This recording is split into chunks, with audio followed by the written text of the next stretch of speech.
جی الحمدللہ یہ second part ہے. سورہ نساء آیت نمبر 128 سے 134 تک، 128 سے 134. آپ ذرا غور کیجئے گا. اللہ فرماتا ہے، ترجمہ مفہوم کچھ اس طرح سے: اگر کسی عورت کو اپنے شوہر سے بدسلوکی یا بے رخی کا خطرہ ہو. یہ قرآن مجید پڑھ رہے ہیں ہم، اس کا ترجمہ پڑھ رہے ہیں، ذرا غور سے سنیں کانوں کو کھول کے. اللہ تعالیٰ کس رشتے کی عظمت اور اس کو برقرار رکھنے کے کیا کیا ڈھنگ و طریقے سکھا رہا ہے. اگر کسی عورت کو اپنے شوہر سے بدسلوکی، جس کا اکثر و بیشتر خواتین شکار ہیں، بدسلوکی یا بے رخی کا خطرہ ہو، دونوں چیزیں بہت موجود ہیں. اگر کسی عورت کو اپنے شوہر سے بدسلوکی یا بے رخی کا خطرہ ہو تو کوئی مذائقہ نہیں کہ میاں بیوی آپس میں کچھ حقوق کی کمی بیشی پر آپس میں صلح کر لیں. تصور ہے،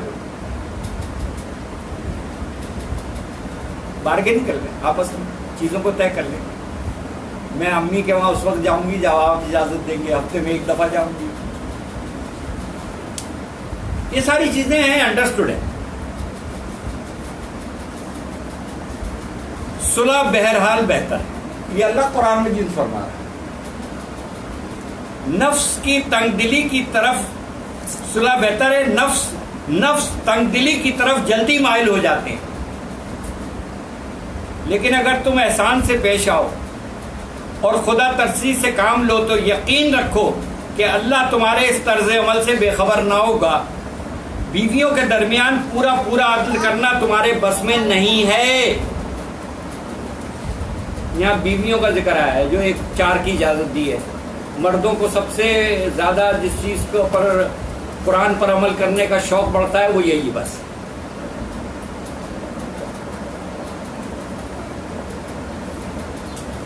اللہ کیا فرما رہا ہے؟ بیویوں کے درمیان، یعنی ایک سے زیادہ بیویوں کے درمیان پورا عدل کرنا تمہارے بس میں نہیں ہے. یہ قرآن میں ہے. تم چاہو بھی تو اس پر قادر نہیں ہو سکتے. بات ہی ختم. چاروں تازیے ٹھنڈے کرتی ہیں.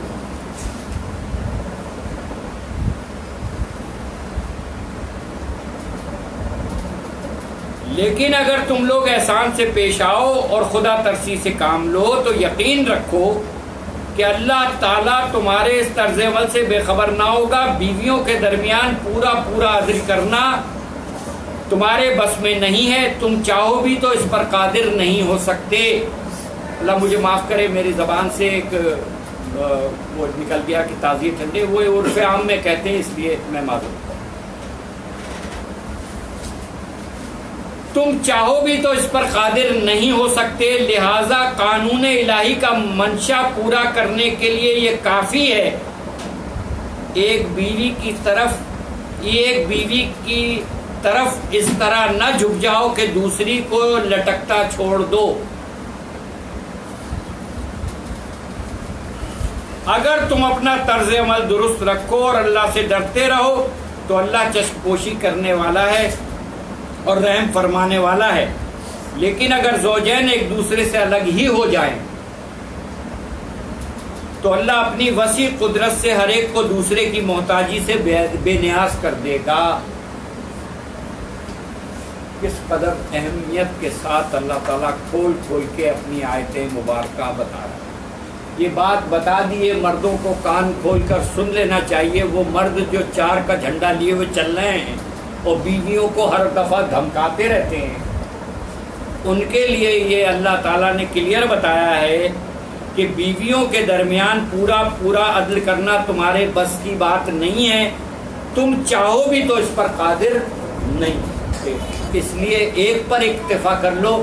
تم سے نہیں سنبھالی جا رہی، 4 کی خواہشیں لیے بیٹھے ہو. اب آپ سنیے،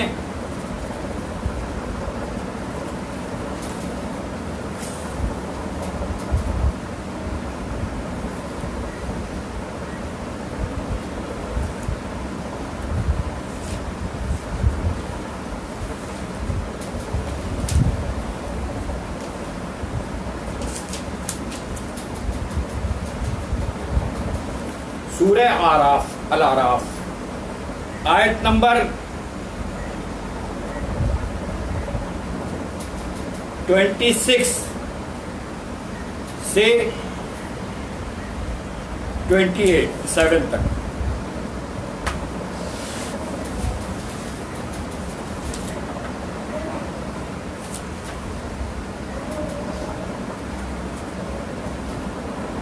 اے اولاد آدم، غور سے سنیے، اے اولاد آدم، ہم نے تم پر لباس نازل کیا ہے کہ تمہارے جسم کے قابل شرم حصوں کو ڈھانپے اور تمہارے لیے جسم کی حفاظت اور زینت کا ذریعہ بھی ہو، اور بہترین لباس تو تقوی کا لباس ہے. یہ اللہ کی نشانیوں میں سے ایک نشانی ہے لباس. شاید کہ لوگ اس سے سبق سیکھیں. اے بنی آدم، ایسا نہ ہو کہ شیطان تمہیں پھر اسی فتنے میں مبتلا کر دے جس طرح اس نے تمہارے والدین کو جنت سے نکلوایا تھا اور ان کے لباس ان سے اتروا دیے تھے.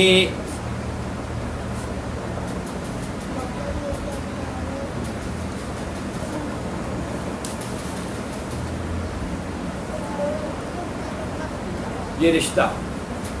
اب میں آپ کو کچھ توجہ دلاتا ہوں کچھ چیزوں کی طرف. قرآن کی اللہ تعالیٰ نے قرآن مجید میں بتایا کہ اللہ تعالیٰ نے جب حضرت آدم علیہ السلام کو اور اما حوا کو خلق کیا تو ان سے کہا کہ تم دونوں جو ہے وہ جنت میں رہو، کھاؤ پیو، گھومو پھرو، لیکن اس درخت کے قریب مت جانا ہے، اس کا پتہ. ٹھیک، یہ ہم سب کو تقریباً مسلمانوں کو یہ بات پتہ. لیکن شیطان نے جو دشمن، اس نے کیا کیا کہ اما حوا کو ذریعے بہکا کے حضرت آدم علیہ السلام کو بھی متاثر کر لیا. ایسے ہی ہوا، اور پھر انہوں نے وہ پھل کھا لیا، اور پھر پھل کھانے کے بعد ان کا جسم کے نمایاں شرمگاہیں ظاہر ہو گئیں اور وہ پتوں سے ڈراپنے لگی. تقریباً ہم سب مسلمانوں کو پتہ. اب آپ غور کیجئے تو شیطان نے حملہ کس کے تھرو کیا؟ اما وہ جی. اور پھر وہ حضرت آدم علیہ السلام تک وہ شر پہنچا اور دونوں سے وہ غلطی ہوئی، اور پھر آیا ہے قرآن مجید میں کہ پھر انہوں نے توبہ طائب کی. پھر حضرت آدم علیہ السلام اللہ سے توبہ کی. اللہ نے پھر اپنی فضل و کرم سے ان کو توبہ کے وہ کلمات سکھائے، وہ انہوں نے اللہ سے سیکھ کر ان کو توبہ کی اور اللہ نے قبول کر لیا. اما ہوا کا ذکر کرنا، غلطی تو ان سے ہوئی. شیطان نے تو وہیں سے گیا تھا. لیکن آپ غور کریں، اللہ نے حضرت آدم علیہ السلام سے یہ نہیں کہا کہ اما ہوا کو مارو، گالیاں دو، ان کو نکال دو گھر سے. ایسا کچھ کیا؟ یا ان کو طلاق دے دو. کتنی بھیانک غلطی تھی. تصور ہے کوئی؟ جنت سے نکالے جا رہے ہیں، کتنی بھیانک غلطی. آج ہمارے گھروں میں اگر ہماری زوجہ، میں اپنی مثال دوں، میں خود بھی اس کا شکار ہوں، اللہ مجھے معاف کرے، کسی بھی کام کو میاں نے بتایا اور بیوی نے کرنے میں تھوڑی سی دیر کی یا کوئی اس سے ہو گیا، آپ دیکھیں اس کے ابا سے لے کر، ابا کے بھی ابا سے لے کر شروع ہوتا ہے، اماں سے لے کے اماں سے پہلے تک شروع ہوتا ہے اور ختم کرنے کا نام ہی نہیں. کیا ہے یہ؟ کیا چیز؟ یہ وہ خوفناک چیزیں ہیں جو ہمیں سب بتا دی ہمارے نبی صلی اللہ علیہ وسلم. اب آتے ہیں ہم اللہ کے نبی صلی اللہ علیہ وسلم کے فرمان عالی شان.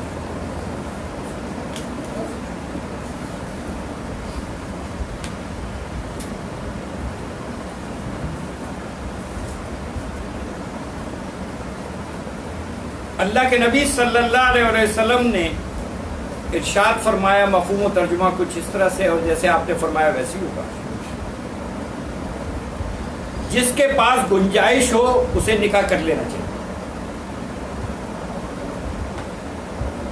کیونکہ اس سے نگاہیں جھک جاتی ہیں اور شرمگاہ کی حفاظت ہو جاتی ہے. اور جس شخص کے لیے فی الحال نکاح کرنا ممکن نہ ہو اسے چاہیے کہ روزے رکھا کرے، کیونکہ یہ اس کی خواہش کو توڑ دے. یہ حدیث ہے مسند احمد کی اور اس کا نمبر ہے 411. یہی حدیث صحیح بخاری، صحیح مسلم، ابو داؤد، ترمذی، نسائی، ابن ماجہ. آپ صلی اللہ علیہ وسلم کے فرمان عالی شان کے مطابق کہ 2 چیزوں میں دیر مت کرنا، جلدی کرنا. ایک نکاح میں جب وہ بالغ ہو جائے، اور ایک جنازے میں جب وہ انتقال کرے. اور اگر غور کریں ہم دونوں میں بہت دیر کرنے لگے.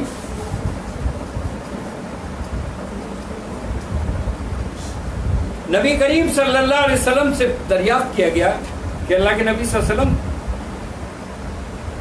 جس سے ہمارا نکاح ہونا ہے، جس لڑکی سے، کیا ہم اس کو نکاح سے پہلے دیکھ سکتے ہیں؟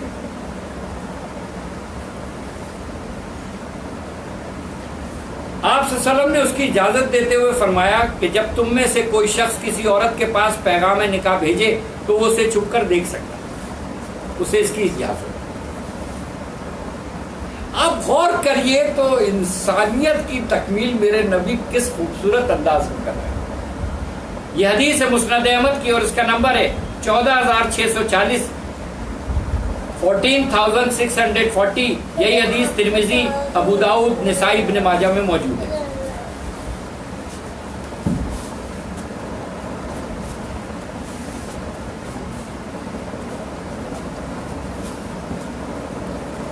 سوال کیا سوال کرنے والے نے،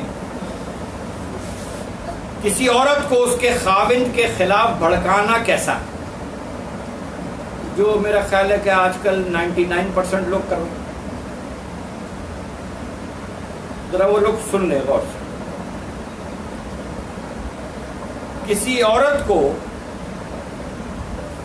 اس کے خاوند کے خلاف بھڑکانا کیسا جرم ہے؟ آپ صلی اللہ علیہ وسلم نے فرمایا وہ شخص ہم میں سے نہیں، خارج الاسلام. تصور ہے، وہ ہم میں سے نہیں ہے جو کسی عورت کو اس کے شوہر کے خلاف بھڑکا. یہ حدیث ہے ابو داؤد کی اور اس کا نمبر ہے 2175، 2175. یہی حدیث ترمذی اور مسند احمد میں موجود ہے. اب ذرا وہ لوگ خیر منائیں جو یہ کام کرتے رہیں یا کر رہے ہیں.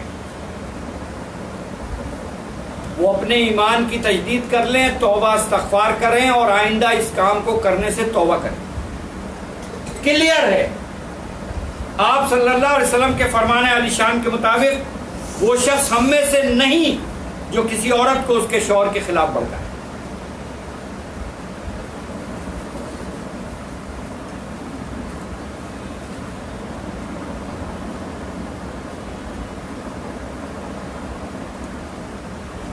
نکاح کے لیے استخارہ کرنا جائز ہے، بلکہ نبی کریم صلی اللہ علیہ وسلم نے اس کی ترغیب بھی دی ہے کہ خوب اچھی طرح سے وضو کر کے حسب توفیق نوافل پڑھے اور پھر اس کے حوالے سے استخارہ کرے.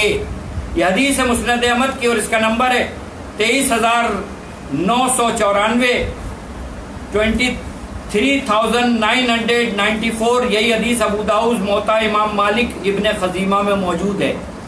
یہ ذہن میں رکھیے گا، کلیئر دو ٹوک ہے. آپ صلی اللہ علیہ وسلم نے فرمایا کہ یہ کرنا جائز ہے، بہتر ہے، اور یہ اس کے لیے ہے جس کا نکاح ہونا، محلے والوں کے لیے نہیں ہے.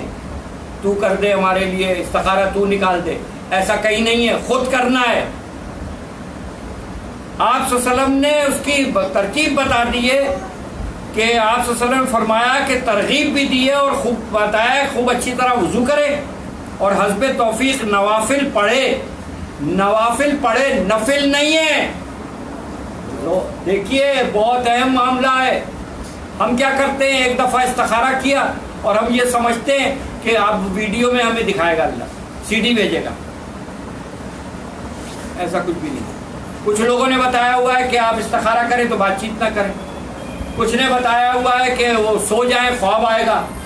عجیب عجیب لوگوں نے اپنے کیے ہوئے. ایسا کچھ بھی نہیں ہے. آپ صلی اللہ علیہ وسلم نے فرمایا اللہ سے بات کرنی ہے، اللہ سے معلوم کرنا ہے، کیونکہ ہم نہیں جانتے اللہ کا کیا بہتر ہے اور کیا نہیں. استخارہ کرنا اللہ سے خیر طلب کرنا ہے، اور آپ یہ کام ہر ایک کام میں کر سکتے ہیں. صحابہ کہتے ہیں کہ اللہ کے نبی صلی اللہ علیہ وسلم ہمیں استخارے کی اس طرح سے تعلیم دیتے تھے جیسے کوئی آیت مبارکہ نازل ہو. جو بھی کام کرنا چاہتے ہیں پہلے صاحب الرائے سے مشورہ کر لیں, خوب تسلی کر لیں, جو اسباب دنیاوی ہیں, پھر اللہ سے. یہ بہترین اور خود کرنا چاہیے. آپ اندازہ لگا لیجئے کہ ہمارا حال کیا ہے. اگر کوئی بیوی شوہر کو چھوڑ کر, اللہ معاف کرے میں مثال دے, شوہر کو چھوڑ کر اپنے بھائی یا پڑوسی سے کہے کہ تم, یا پڑوسن سے کہے کہ تم میرے میاں سے کہہ دینا کہ میرے لیے کپڑا لے آئیں, سوٹ لے آئیں, تو کیسا لگے گا میاں کو؟ کیسا لگے گا؟ اللہ ہماری شرک سے زیادہ قریب ہے. ہم کہہ رہے ہیں تم کر لو استخارہ, اور ہم کر بھی رہے ہیں. جو کر رہا ہے وہ بھی پھنسے گا, کیونکہ کیا تیرا منہ نہیں تھا اللہ سے بات کرنے کا؟ تیرا اللہ نہیں تھا کہ تو بات کرتا, تو نے دوسرے سے کیوں کہا؟ اللہ کو برا نہیں لگے گا. جبکہ قرآن مجید فرقان حمید میں اللہ تعالیٰ فرماتا ہے, ترجمہ و مفہوم کچھ اس طرح سے, اے اللہ کے نبی صلی اللہ علیہ وسلم اگر میرے بندے و بندی آپ سے پوچھے اللہ کہاں ہے تو ان سے فرما دیجئے کہ وہ تمہارے قریبی ہے, جو اس کو پکارتا ہے وہ اس کی پکار کو سنتا ہے اور اس کو جواب دیتا ہے. یہ قرآن میں موجود. تو ہمیں اور آپ کو چاہیے کہ استخارہ خود کریں. لڑکے والے لڑکا خود کرے, لڑکی جس کا رشتہ ہے وہ خود کرے, اور بہتر ہے کہ ماں بھی کرے باپ بھی کرے. کس نے منع کیا اللہ سے بات کرنا؟ ہمیں اللہ سے بات کرنے کا ڈھنگ سکھا رہے ہیں نبی آخر الزمان حضرت محمد مصطفیٰ صلی اللہ علیہ وسلم. ہم کہتے ہیں دوسرا کر لے, فلاں کر لے, فلاں مولوی صاحب سے کرایا تھا, اور یہ ہمارے پاس یہاں بے شمار کیس آتے ہیں, فلاں سے کرایا تھا مولوی صاحب سے, انہوں نے کہا بہت اچھا ہے کر دو. میں نے کہا پھر کیا ہوا؟ کہ اب یہ ہو گیا کہ بیٹی گھر میں بیٹھی ہوئی ہے, 2 سال ہو گئے. تو میں نے کہا وہ مولوی صاحب کہاں ہیں, ان کو پکڑو نا جا کے, میرے پاس کیوں آئی؟ وہ مولوی تو نکل لیا پیسے لے کے.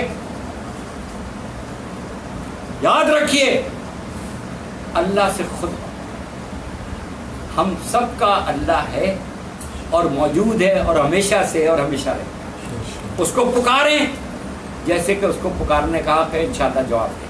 بات کرتے ہیں انشاءاللہ.